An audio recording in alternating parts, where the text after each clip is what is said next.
Hi everyone, welcome back to another anime review with your host Captain MN92. I just want to say thank you guys all so much for your continued love and support, for the likes, the comments. Thank you guys so much. I'm happy to say my last video was the most viewed and liked out of all of them, and that once again I say thank you.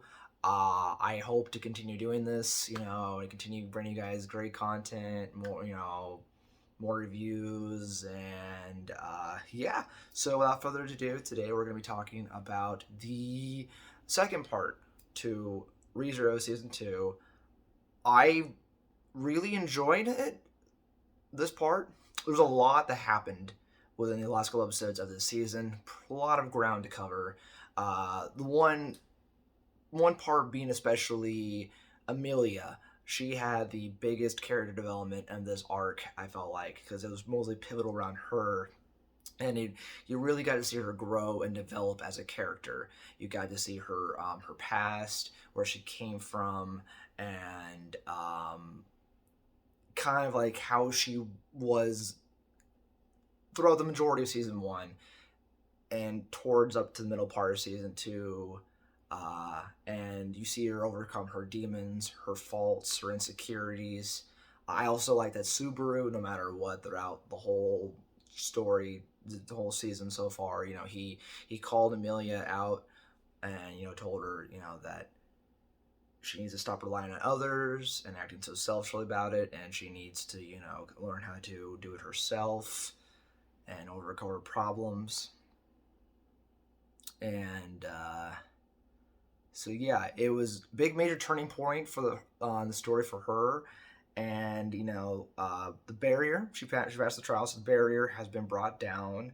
You find out that Roswell, the Lord of the Manor, is literally the pivotal part for this entire thing. He orchestrated everything. He was hoping for the initial downfall of Amelia, that she would fail in completing the trial of Echidna's trial, and that he was wanting to send the village into an eternal tundra.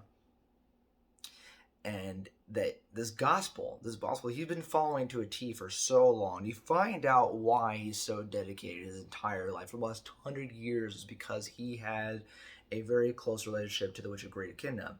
And at the time, they wanted to create a sanctuary to protect the village.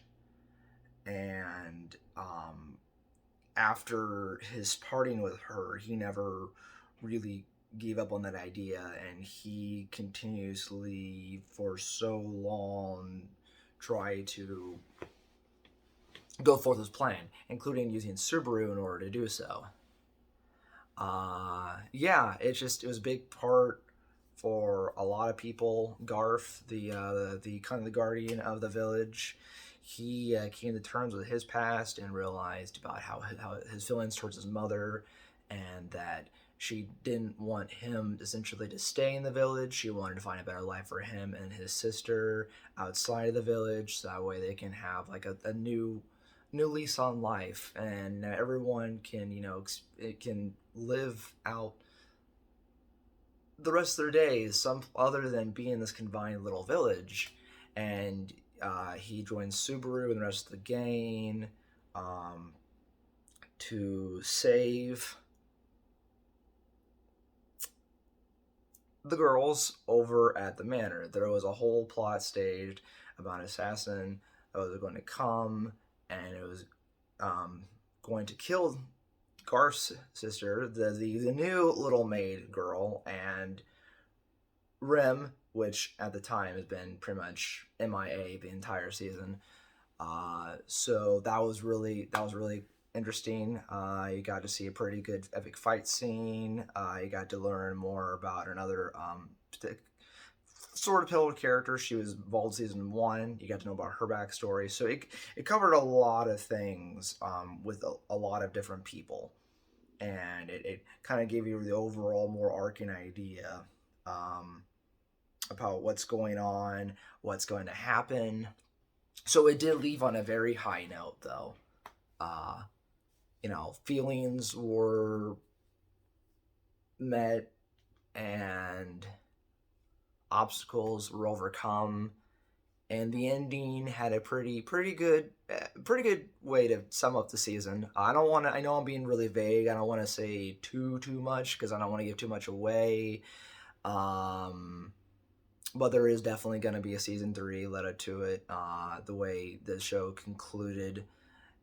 Uh, so for of course, for those of you who haven't watched it, go ahead, go check it out. It's very good. It's 25 episodes like the previous series. So yeah, that's about it. I really enjoyed the season. I thought it was really well done. I liked the music. I like the direction that it went in. It seemed kind of a little slow paced, but once it got to that middle point, they just kind of hit the ground running, and you learn so many things about the characters and their stories, and a lot of things. There's still a lot of questions that still need answered, but there are some things that came more to light at this part of the season that weren't really touched on in season 1. So I, for one, once really like the fact that they managed to do that in the season. They White Fox did a really good job putting the amount of time and detail into the season, fleshing out each episode. So you get good content per one uh, per episode of the season. So yeah, that's it. Once again, if you guys, if you